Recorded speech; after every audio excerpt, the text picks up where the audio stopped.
Welcome to One-on-One with Walt Lascos. In this brief podcast, you'll learn how to most effectively address senior financial exploitation. Now, here's Walt. Well, we made it. July is here. The summer with it as well, along with baseball, hot dogs, and fireworks of the 4th, Independence Day. Well, while we might associate July with these cherished events, July is also Military Consumer Protection Month in the United States, a time dedicated to educating service members, veterans, and their families about consumer protection and financial readiness. The goal, of course, is to safeguard their financial well-being and protect them from scams and deceptive business practices. And to help us mark the observance, I'm joined today by Monica Rivera. Monica represents the Office of Financial Management at the Veterans Benefits Administration, VBA, and that is with the Department of Veterans Affairs. Monica is the Chief for the Benefits Delivery Protection and Remediation Division, Stakeholder and Organizational Change Management. Monica's efforts are focused on stakeholder management, partnership development, organizational awareness, and strategic communications in support of VBA's fraud prevention and remediation program. In her work at VBA, she has led numerous fraud prevention communication campaigns reaching millions of veterans, service members, and their loved ones. And today, she's agreed to chat with us. Welcome, Monica, to the podcast. Thank you so much, Walt. It is definitely a pleasure and a privilege to be here with you today. Well, Monica, let's start our conversation by having you talk to us about the Veterans Benefits Administration, its role serving veterans, and the role you have in that effort. Absolutely. So, at the Department of Veterans Affairs and VBA, we are committed to protecting veterans from fraud. We are actively sharing information to raise awareness about common scams and how to avoid them. We continue to stay on top of new fraud schemes, and we share vital information with the veteran community. We also collaborate with trusted partners like the Federal Trade Commission to better safeguard our veterans. And part of the work that we do, we use standardized processes based on industry practices to detect, remediate, and ultimately prevent the theft of veterans' benefit payments. If a case is investigated and determined to be fraudulent, we work to restore the veterans' benefits, and we also support the VA Office of Inspector General and other law enforcement agencies to investigate those cases and assist with the prosecution of bad actors. So, Monica, data has shown that veterans are scammed at a rate that's twice that of non-veterans. And to me, that's absolutely horrendous, in my opinion. Given your experience, describe for us the various kinds of scams targeting veterans today. Well, sadly, fraud affects veterans of all ages, branches, and ranks. And some impacts of fraud can be visible and measurable, such as when a veteran experiences direct financial loss or encounter financial penalties. But there are other impacts that are not easily quantifiable, and this is the mental hardship it places on those that are defrauded. As you know, fraud of any type is unacceptable, but it is, in my opinion, is particularly egregious when bad actors are targeting vulnerable populations, especially veterans. So scammers are using different tactics to exploit veterans, and some of the most common tactics impacting veterans today are payment redirection, fake identities or impersonations, phishing attacks, payment requests, and social media interactions such as romance and friendship scams. And I'm going to go through this and just explain a little bit more about what these scams or tactics entail. And so first, for payment redirect scams, this occurs when a payment is redirected by a bad actor and that is using personal information and using this information to unlawfully access and gain control of the veteran's accounts. And this could be emails, banking, BA.gov accounts, and any other accounts. So once the account is compromised, the scammers are redirecting the victim's benefit payments to new accounts or prepaid debit accounts, both, of course, of which the scammer has control. So veterans' personal information is unfortunately vulnerable to phishing attempts and an array of other email scams. So next we have the fake identities or impersonations, and this occurs when scammers or bad actors are impersonating government officials, claiming that the veteran might have an issue with the benefits that they are receiving, or that they have issues with the direct deposit payments. And the goal of these impersonators is to collect sensitive information like bank account details or personal data under false pretenses, and then later on use that information to gain access to accounts or do other things with that personal information. The next thing that we have is phishing attacks. And this is when scammers are sending mass emails or text messages that are designed to look legitimate, but they contain malicious links or attachments. And these messages aim to steal personal information or, in some instances, install harmful devices, software in the veteran's devices. Next, we have payment requests, and this is when scammers might demand payments using unconventional and untraceable methods, such as gift cards, wire transfers, or bitcoins. And one specific characteristic of this scheme is that these tactics are used to create a sense of urgency, kind of forcing the veteran telling them that you have to make this decision today, or otherwise there will be any kind of consequences. And they are pressuring the veteran to make quick decisions.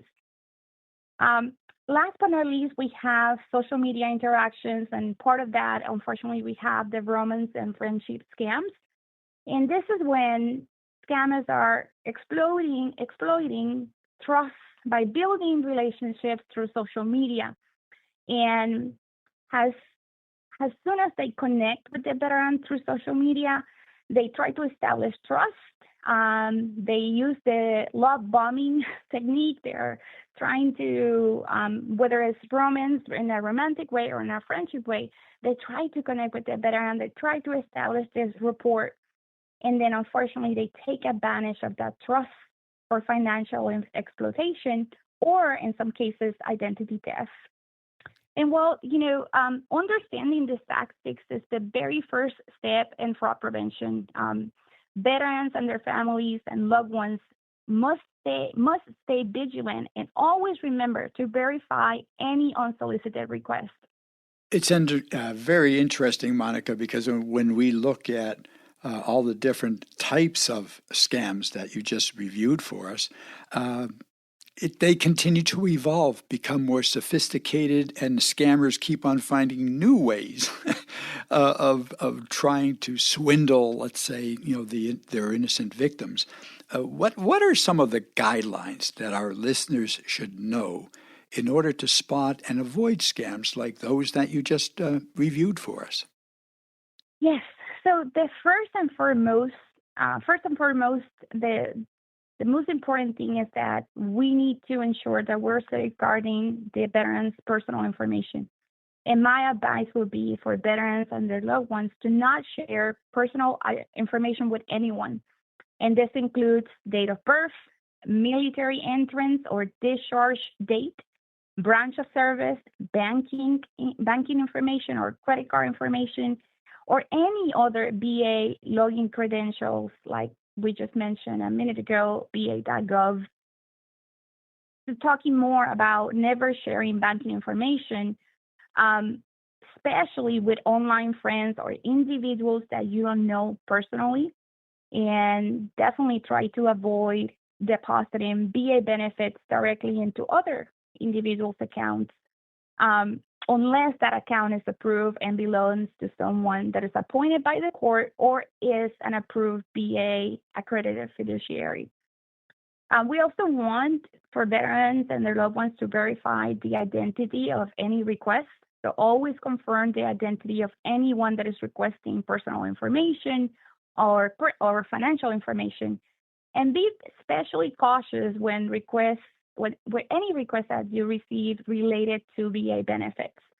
So when in doubt, if you're not sure about the authenticity of the call, feel free to hang up, and call us back at 1-800-827-1000. That's very important. Next, I will also recommend to avoid clicking on unknown or suspicious messages. So we want everyone to be cautious of unexpected emails or messages that contain attachments that might be asking for your personal information. Scammers will send fake links or attachments to steal your data. So always verify the sender's information before clicking on any links or downloading any attachments. Use trusted payment methods. So scammers often request unconventional payment methods such as wire transfers, prepaid debit cards, or Bitcoins. And these payment methods are definitely a red flag. So we always need to remember that legitimate organizations use secure and trusted payment methods. So if someone is asking you to pay with any of these unconventional payment methods, you should ask why, and this should be a red flag. Be wary of social media requests. So avoid accepting any friend requests or engaging with messages from unknown individuals. And regularly review your social media connections and remove anyone you don't recognize or trust. And, with the evolution of social media platforms, there are settings that you can select and activate. So the folks that have access to your information are individuals that you know. Maximize your privacy settings. This is what I just mentioned. So this helps prevent unauthorized access to your sensitive information. Well, by following this fraud prevention guidance, veterans can significantly reduce the risk of fraud and definitely protect their benefits.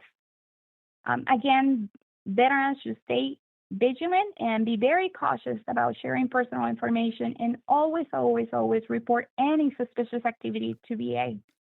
So, Monica, we identified a number of scams and we pointed out some guidance on ways to spot these certain scams. Are there any other scams and tactics that are being used today to compromise veterans and their benefits? Yes, there is a particular scam that I want to highlight, and it's called pension poaching. And this is a scam that targets veterans and their loved ones. And pension poaching is a financial scam targeting veterans, survivors, and their families who are potentially eligible for VA benefits. This scam occurs when an unethical advisor profits by assisting a claimant in an artificial way, qualifying them for VA pension benefits. This scheme often involves financial maneuvers such as advising claimants to hide their assets in trust or annuity products. And unfortunately, this scheme can backfire and can disqualify claimants from needed benefits or tie up their savings and investments that earn lucrative fees, but only for the advisors, for those people that are quote unquote helping you. And something that I definitely want to stress about pension poaching is that scams could also involve a caregiver or a nurse at a facility who requires that the veteran or survivor have their benefits deposited in that caregiver's bank account. VA benefits should never go into someone else's account. It should always go directly to the beneficiary and not the caregiver. And Monica, do you have some additional advice that you might provide to veterans to protect themselves from fraud? Yes, I recommend that we always seek for reliable assistance. VA is here to help you and file claims for benefits, but you can also choose to work with an external representative. However, VA urges you to only work with trusted VA accredited attorneys, agents, or veteran service organizations, VSOs, when seeking VA help with the VA benefits process. Another thing that I just want to reiterate is to practice safe online behaviors to prevent fraud, such as, again, limiting the personal information you share or you post online, like your address, workplace, or your family members' relationships. Maximize the privacy settings on all active social media accounts to help protect your information from unknown users, and never, never, never send bank information or payment to online friends or other folks that you don't know personally. Thank you, Monica, because I really believe these guidelines are so very, very important, and we cannot stress them enough. And we also need to keep on reminding folks because, we're all human, we forget. So, it's good to hear these kind of guidelines over and over to keep them fresh in our memories because, after all, they keep us safe and they keep our savings safe. Monica, if someone experiences a scam or a fraud related to their veterans' benefits, should they report it and how can they report it? They should always report it. And if a veteran or a loved one has experienced fraud, they can report it to the Federal Trade Commission at www.reportfraud.ftc.gov. I'm going to repeat that again, www.reportfraud.ftc.gov. If a veteran or a beneficiary misses that VA payment or identifies a payment discrepancy or finds suspicious activity with their direct deposit account, we want veterans or their loved ones to contact us immediately at 1-800-827-1000.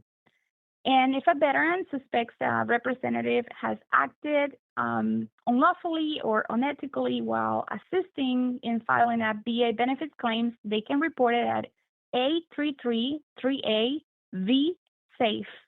And they can also find more information by visiting www.vsafe.gov.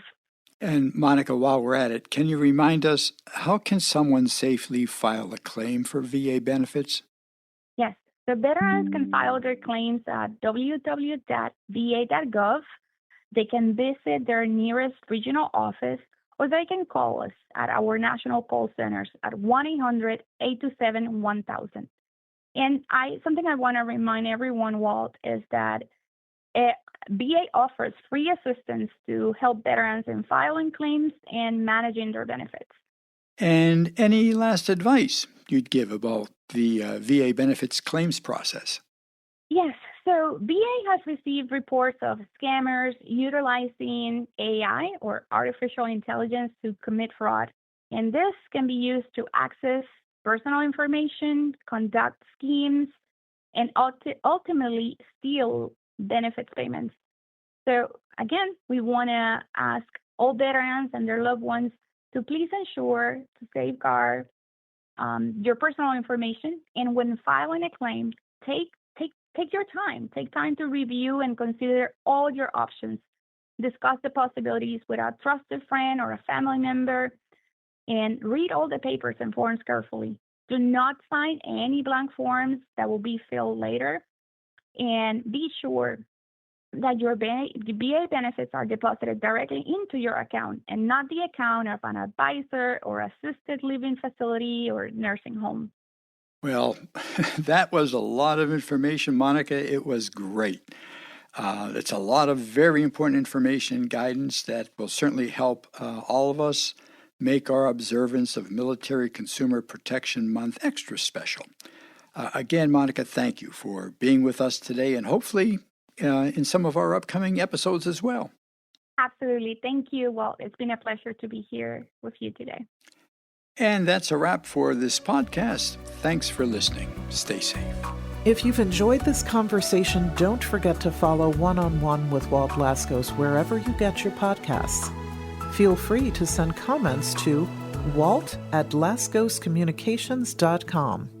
And to learn more about how you might support the prevention of elder financial scams, visit lascoscommunications.com.